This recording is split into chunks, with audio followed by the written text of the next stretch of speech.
Halo teman-teman semua, pada kesempatan kali ini saya akan mencoba menerangkan bagaimana cara mendownload, menginstall, serta menggunakan software bernama TeamViewer. TeamViewer ini digunakan, software TeamViewer ini biasa digunakan untuk remote jarak jauh ya. Jadi jika teman-teman ingin membantu teman-teman, misalkan teman-teman ingin membantu teman yang komputernya sedang bermasalah gitu, sedangkan temannya berbeda kota atau lokasinya jauh, kita nggak sempat ke sana. Nah, kita bisa mengendalikan komputer mereka dari komputer kita. Seperti itu. Nanti akan saya berikan contohnya ya. Pertama-tama kita ke Google dulu untuk mencari software tersebut. Sorry. Lalu kita ketik TeamViewer. Oke, kita masuk ke situsnya ya, situs resminya. Perlu teman-teman ketahui bahwa software TeamViewer ini sifatnya gratis atau open source ya. Jadi tidak perlu takut untuk menggunakannya. Oke, jika teman-teman menggunakan Windows, Apple, Linux ataupun Android ya, ini sudah support untuk iPad, iPhone dan Android, nih bisa di-download di sini. Kalau saya kebetulan OS-nya Windows, jadi saya klik yang Windows. Oke, sini sudah ada yang Windows ya. Oke, versi lengkap Windows yang ini diunduh. Atau jika teman-teman ada yang sebentar, yang menggunakan seluler ya, bisa klik di sini. Oke, seperti saya katakan tadi bahwa software TeamViewer ini sudah support untuk OS jenis Android dan Macintosh, ya ini iPhone dan iPad, bisa di-download di sini. Oke, kalau kita karena softwarenya Windows, maka saya akan coba download yang Windows. Bisa juga di sini ya, bisa tinggal dipilih aja, disesuaikan dengan operating system teman-teman. Kita unduh. Oke, kita save, kita taruh di desktop ya biar mudah dicarinya.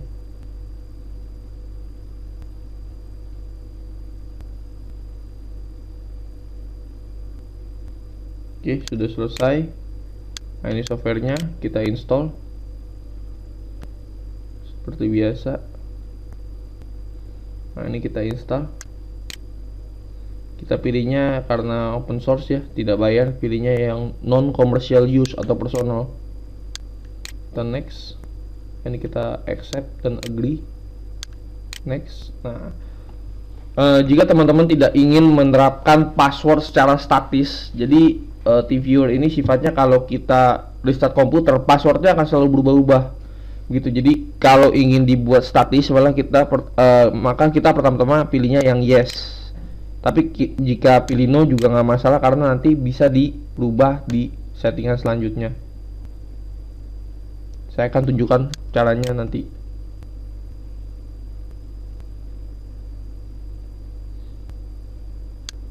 Ini kita close saja, sudah tidak dipakai. Oke, seperti ini. Nah, teman-teman tinggal masukkan jenis your ID-nya, ID dan passwordnya. Kalau ingin menetapkan password secara statis, tinggal pilih ke extra, lalu option. Di sini ada security. Nah, dimasukkan passwordnya di sini 2 kali ya. Sorry. Lalu kita pilih oke. Pada sesi berikutnya saya akan mencoba memberikan contoh bagaimana cara meremote komputer lain dari komputer kita. Ini saya pause dulu sebentar. Oke, kita lanjutkan. Jika kita ingin meremote ke komputer lain, maka kita di komputer tersebut harus sudah terinstall software TeamViewer juga. Dalam hal ini kita harus mengetahui ID komputer tersebut dan passwordnya. Jadi ID dan passwordnya ini yang 286876237 ID-nya itu adalah ID komputer yang sedang saat ini kita gunakan, dan passwordnya juga password komputer yang sedang kita gunakan. Pengertiannya apa? Jadi jika orang lain ingin meremote komputer yang sedang kita gunakan saat ini, maka ID-nya ini yang kita kasih. Begitu. Nah, kalau kita ingin meremote komputer mereka, maka ID mereka yang perlu kita ketahui gitu. Dalam hal ini saya sudah membuat sebuah komputer untuk kita coba bersama-sama ya. Oke, 759004. Nah, lalu kita masukkan ID-nya di sini, pilih yang remote control, lalu connect to partner. Oke, setelah minta password, passwordnya ini yang kita masukkan. Kebetulan saya sudah men-set password secara statik. Jika passwordnya teman-teman nggak tahu, suruh lihat di sini aja. Ini passwordnya sama juga dimasukkan. Sorry. Oh, kelihatannya ada kesalahannya. Tunggu saya cek lagi. Oke, kita coba lagi.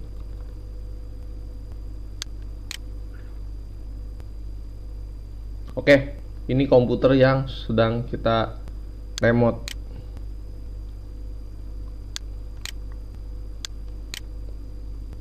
Ya, dalam hal ini tampilannya seperti ini. Kita bisa mendapatkan full akses. Kalau kita goyang-goyangin ya kursor mereka juga goyang-goyang gitu kan. Kita shutdown juga bisa. Kita apapun juga bisa nih komputernya, kecuali menyalakan komputer.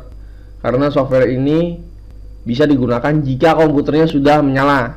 Kalau mematikan bisa ya teman-teman. Kalau menyalakan itu tidak bisa, karena software ini bekerja jika operating system itu sudah beroperasi. Seperti itu. Saya pikir cukup jelas ya. Terima kasih.